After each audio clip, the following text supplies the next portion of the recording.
Members of the Nevis Island Assembly were sworn into the Parliament 19th January in the ceremonial first sitting of the Assembly at Hamilton House, Charlestown.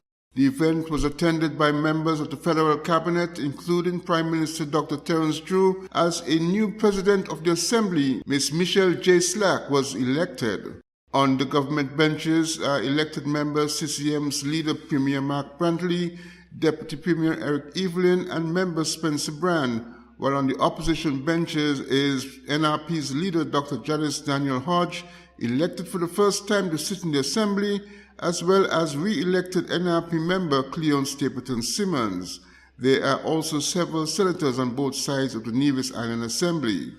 Deputy Governor General Hailita Liebert presented a traditional speech to the gathering of federal government ministers, representatives of the Federation's diplomatic corps, business leaders, as well as to the citizens and residents of Nevis. The commencement of this new parliamentary term signals a period of renewed hope and optimism for our island. I wish to welcome the new members of Parliament and salute the returning members as well.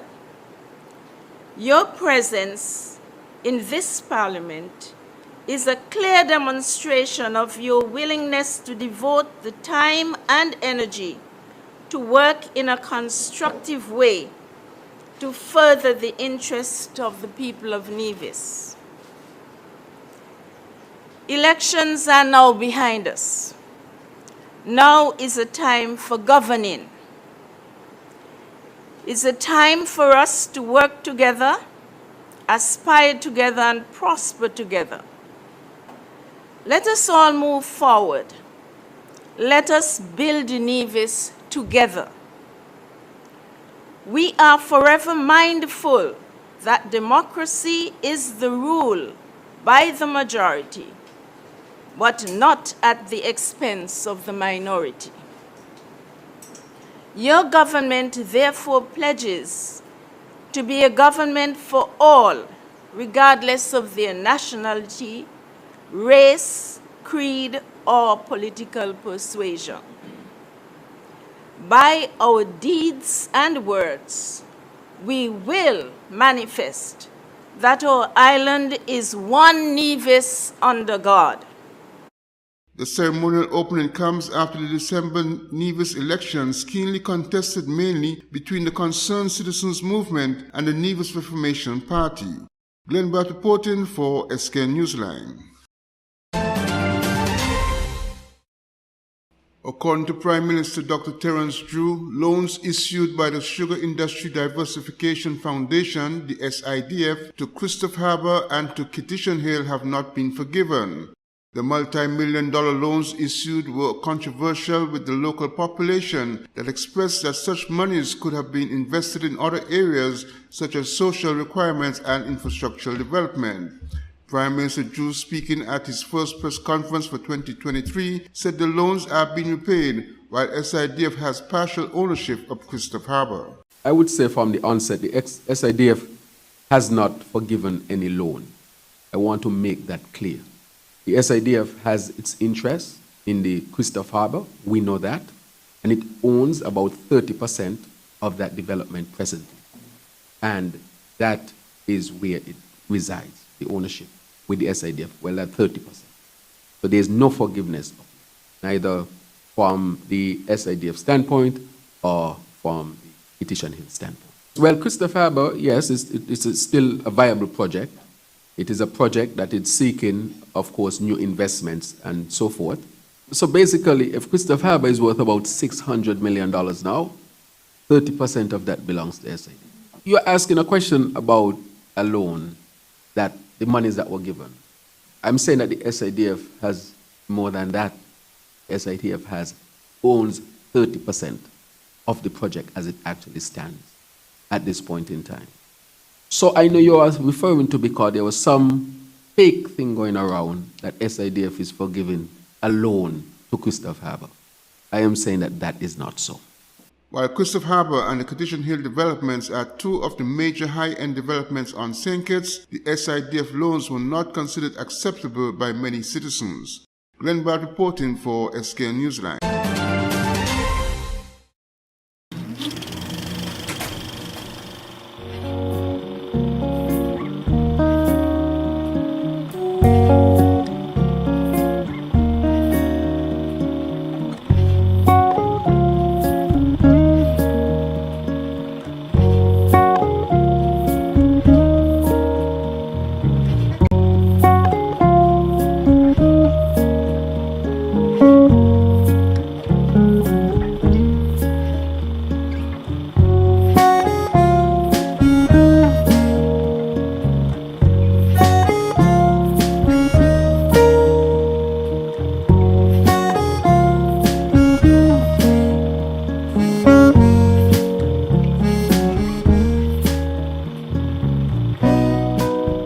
SKN Newsline website now offers you more news. Log on to www.sknnewsline.com for local, regional, and international news. You can also watch the latest newscast and keep abreast with news in sports, all from sknnewsline.com. That's www.sknnewsline.com. News at your fingertips. Nestled between evergreen mountains and the Caribbean Sea on the island of St. Kitts is the Millhouse Guest House and Convention Center. With breathtaking views, a rugged, beautiful shoreline, and immaculate manicured gardens make this the perfect location for your holiday, event, or wedding. With a large convention center, apartments with balconies providing stunning views, and a secluded cottage for larger family groups or honeymooning couples looking for some privacy. We have something for everyone. Book your stay at www.millhouseskn.com or visit our Facebook page, the Millhouse Guest House and Convention Center, an oasis of tranquility. The Ministry of Education, in collaboration with the Caribbean Development Bank, launched the Enhancing Learning Continuity ELC project on Wednesday, January 18th at the Kuna Conference Center.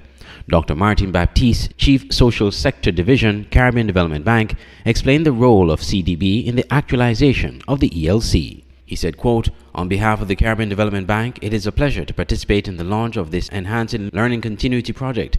This is a project which has been made possible by special fund resources of the bank allocated by the Inter-American Development Bank under the Global Loan Program, which is intended to build health, social, and economic resilience in OECS member countries." End quote. Acknowledging the impact of the pandemic on the global society and focus on education, Dr. Baptiste elucidated the commitment of the bank in providing assistance to regional development. He applauded the Ministry of Education and the steering committee of the project for the work done in ensuring the ELC project comes to fruition and pledges his institution's continued support. Troy Lyburn, Minister of Education in the Nevis Island Administration, highlighted the critical role education plays in nation development and thanked CDB for their instrumental involvement in the project. Deputy Prime Minister and Minister responsible for the federal education system, Dr. Jeffrey Hanley, conveyed gratitude on behalf of the government and the people of St. Kitts and Nevis. He said, quote, "My government is grateful to the CDB for the provision of this well-needed line of credit and for significant support of the undergirding project components that aim to both recover and to build back better. I am very pleased that this project includes and extends well beyond the provision of technology goods." I'm Andre Huey for SKN Newsline. Macmillan Education, publishers of textbooks worldwide, hosted a mathematics workshop for primary school teachers on Nevis recently.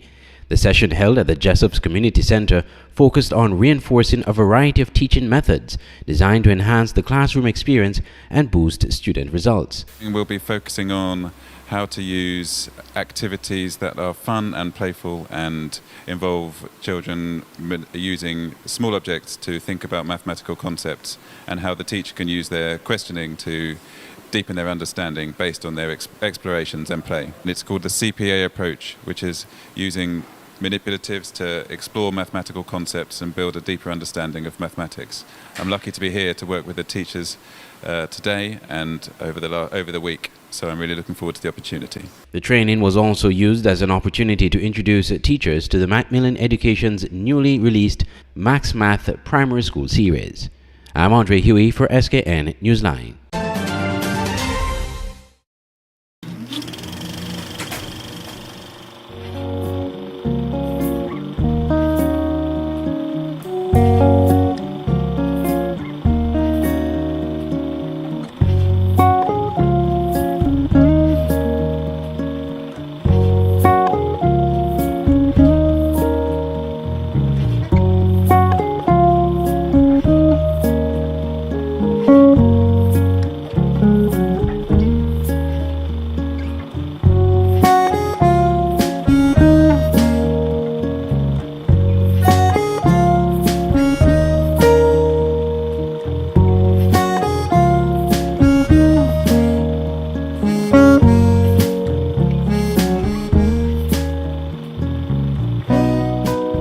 SKN Newsline website now offers you more news.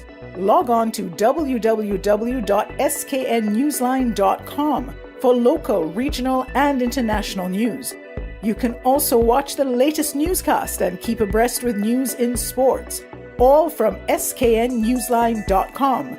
That's www.sknnewsline.com. News at your fingertips. Nestled between evergreen mountains and the Caribbean Sea on the island of St. Kitts is the Mill House Guest House and Convention Center. With breathtaking views, a rugged, beautiful shoreline, and immaculate manicured gardens make this the perfect location for your holiday, event, or wedding.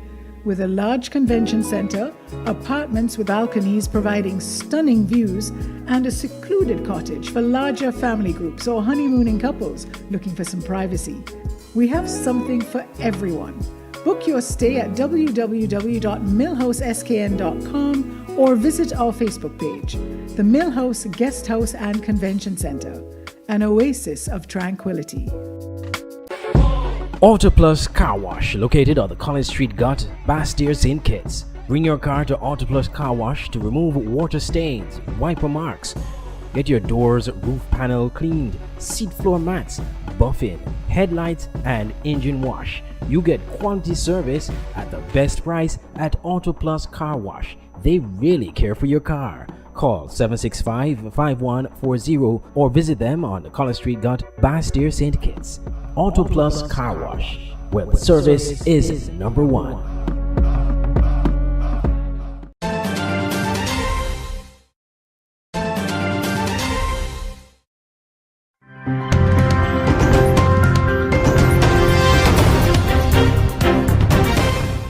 We now have all the seats determined. It took us quite some time to do it. It was a marathon. 9 for the ABLP, retaining government. Prime Minister-designate Gaston Brown to be sworn in later this morning, and the Attorney General, of course. The rest of the cabinet to be sworn in tomorrow, Friday. Today, Thursday, is a public holiday by law, the day after the election. So 9 for the ABLP, 6 for the UPP, 1 for BPM, Barbados People's Movement, and 1 independent candidate, Assot Michael, taking St. Peter and creating history as the first independent candidate on the mainland to do so. Let me start with the numbers man on our panel, and then we'll go to the distinguished lawyer, and then we'll go to the distinguished broadcaster. So, the numbers man, Hendren, more votes clearly for the aggregate, more votes aggregate for the UPP. I'll check to see how much, in terms of votes, how many for the ABLP, whether or not their numbers went down, but certainly, no doubt about it, the UPP's numbers went up. What is this? How much of this is independent votes, people who are on the fence, undecided? How much of this is the UPP increasing their own share of either their base, so more of their base came out, plus the independents, and how much of this is the ABLP probably not having all of their base coming out or not being able to get as many independents. So where do you see the most important elements coming into play here? My read of it is that the UPP base mobilized, came out and voted in their numbers and supported their party's mission. The Labour Party, the support came out in many of the activities, but I dare say the presence at the poll would have fallen short. Now back to our top story. Lawyers representing Sprint legend Usain Bolt are threatening to sue Stocks and Securities Limited (SSL) if the entity does not return over $12 million in the next 10 days. The law firm Frater, Ennis and Gordon penned the letter on January 16, copying the Prime Minister, the Finance Minister, the Financial Secretary, the Executive Director of the Financial Services Commission and the Governor of the Bank of Jamaica. It comes as shock and outrage grip Jamaica and the international community over what's gearing up to be a multi-million-dollar fraud scheme at SSL. Andrea Chisholm has this primetime news update. Give me back my money or else. It's the essence of a 2-page letter to SSL as Usain Bolt amplifies the pressure to get back the money he invested with the company. The letter states that as at October 31, 2022, Bolt had over $12.7 million in an account. Most of the money is gone. Just over $12,000 remain. Linton Gordon is the lead attorney for Bolt. We have given them 10 days to pay over its money, failing which we will go into court with civil and criminal complaints regarding the repayment of his funds.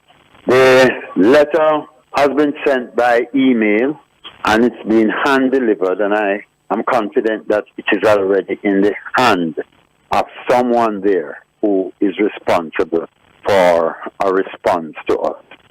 When asked about Bolt's state of mind, Mr. Gordon said, "A single concern of his, I would like to get back my funds that I put aside for my pension and for the protection and maintenance of my parents."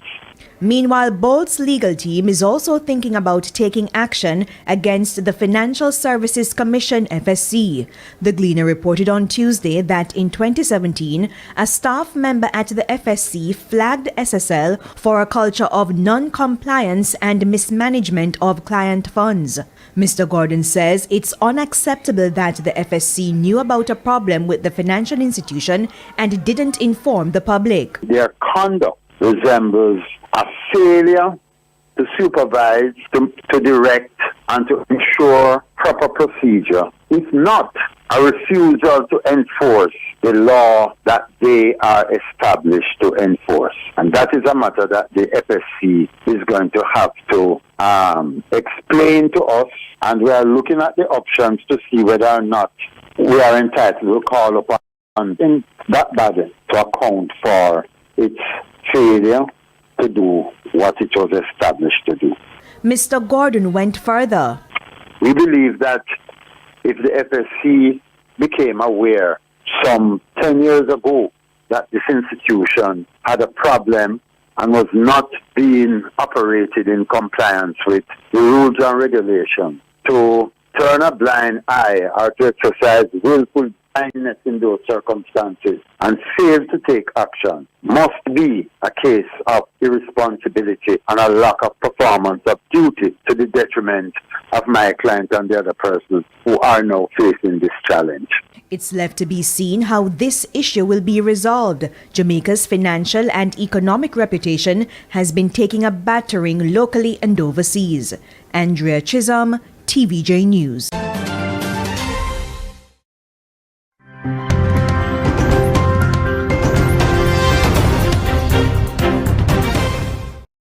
The news came as a shock to many New Zealanders.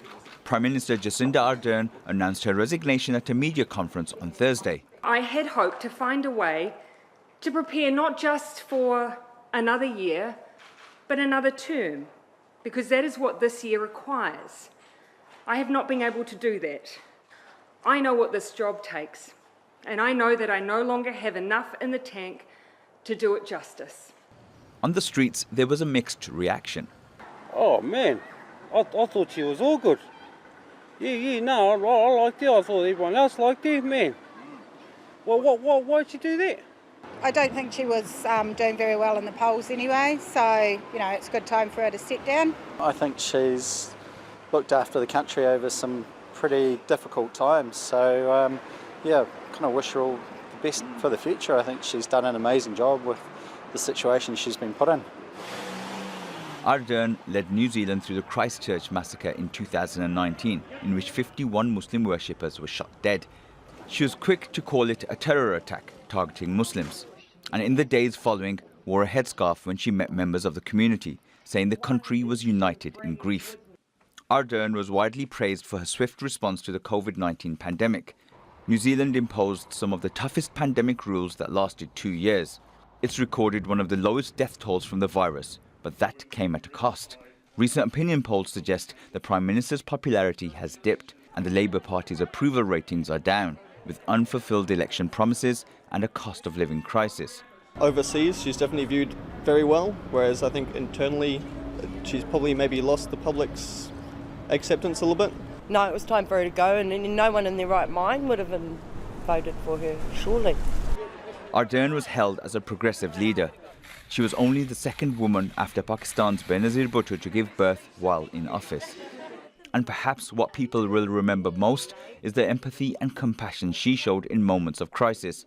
But in her own words, politicians are human, and she has no more to give. We give all that we can for as long as we can, and then it's time. And for me, it's time. Her last day in office will be February the 7th. Asad Beg, Al Jazeera. This is an NBC News special report. Here's Lester Holt. Good morning. We're coming on the air with breaking news. Just moments ago, the New Mexico District Attorney released a statement announcing it will file involuntary manslaughter charges against actor Alec Baldwin over the 2021 fatal film set shooting of cinematographer Helena Hutchins. Baldwin was holding the prop gun on the New Mexico set of the Western titled Rust when the gun went off, killing Hutchinson. Miguel Almaguer has been covering this story and joins me now from New Mexico. What more can you tell us, Miguel?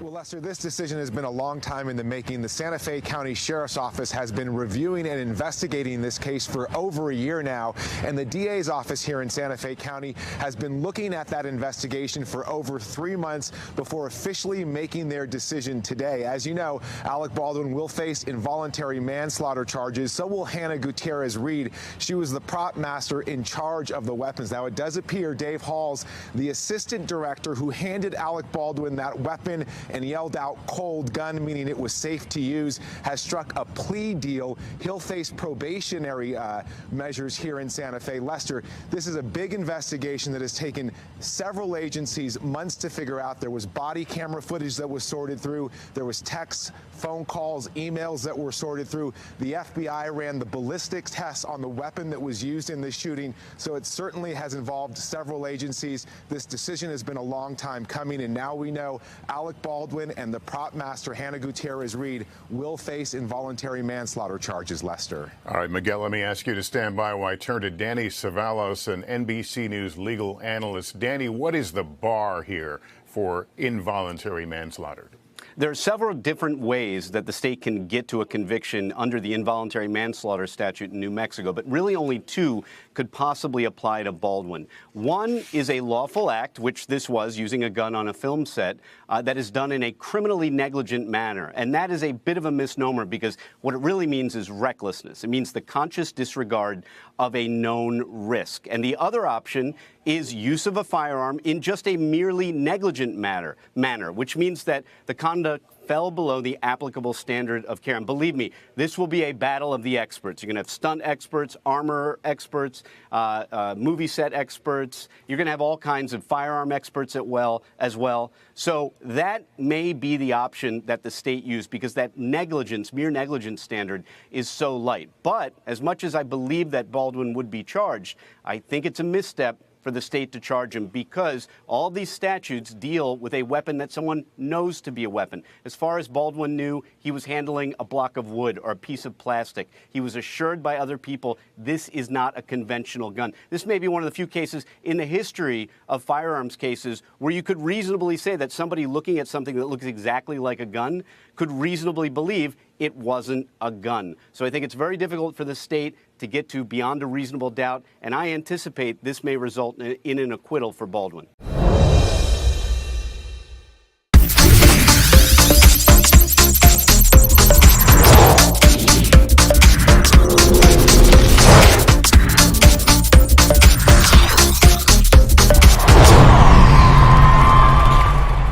The University of the Southern Caribbean faced police in an alternative division clash at the Eastern Regional Indoor Sports Arena, and the law jumped out to an early advantage by taking the first quarter 7-1.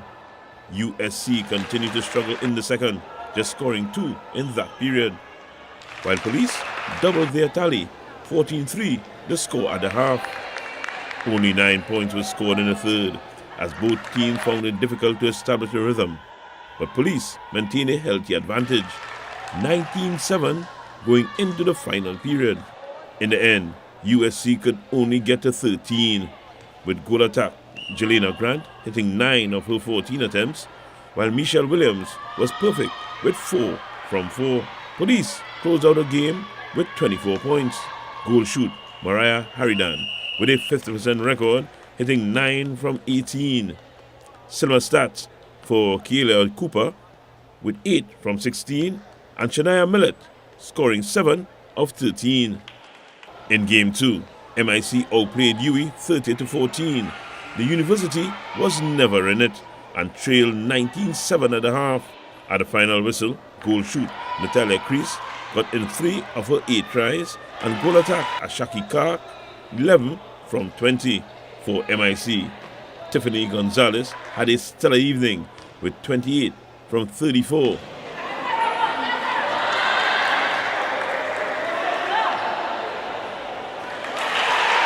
Erica Cornwall-Job had the other 2 points in the win from 3 attempts.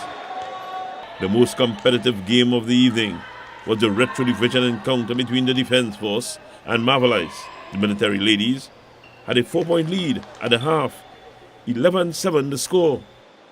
But Marvelites cut that to a deuce as they closed out the third, 17-15 in favor of Defense Force. The military stayed steady in the fourth to win 23-20. Goal attack, Makeda Pierre doing the bulk of the work under the net with 20 from 33. Nicole Sparks had 3 from 4. Denise Rose scored 16 of her 21 attempts for the Marvels, with Deborah Ali registering 4 from 8. Matches in the all sectors continue out at Tacarigua. Wayne Cunningham, TTT Sport.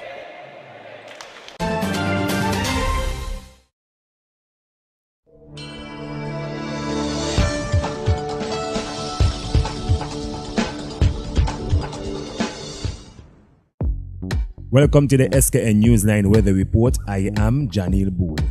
Here is a look at the forecast for St. Kitts and Nevis.